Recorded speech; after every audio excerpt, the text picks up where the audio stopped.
Il Friuli Venezia Giulia ha dichiarato da oggi lo stato di massima pericolosità per gli incendi boschivi su tutto il territorio regionale, ad eccezione delle aree escluse dalla normativa vigente.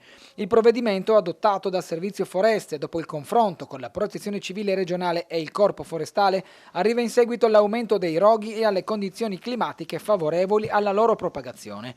Negli ultimi giorni le fiamme hanno interessato diverse zone della regione. Nel comune di Morrupino sono andati distrutti circa 20 ettari di bosco, mentre a Claut la superficie percorsa dal fuoco è stimata in 45 ettari.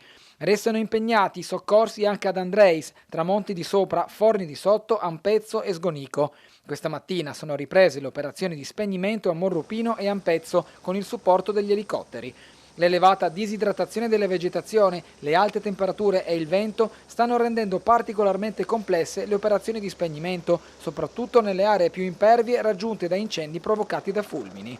Con l'entrata in vigore del decreto scattano anche i nuovi divieti: vietato accendere fuochi, bruciare residui agricoli e forestali, utilizzare apparecchi a fiamma libera fuori dalle aree consentite, far esplodere fuochi d'artificio o impiegare strumenti che possano generare scintille vicino alla vegetazione. Le sanzioni previste dalla legge vengono raddoppiate con importi fino a 2.000 euro. Contestualmente il Corpo Forestale regionale ha disposto il rafforzamento dei servizi di sorveglianza e prevenzione su tutto il territorio fino alla revoca dello stato di massima pericolosità.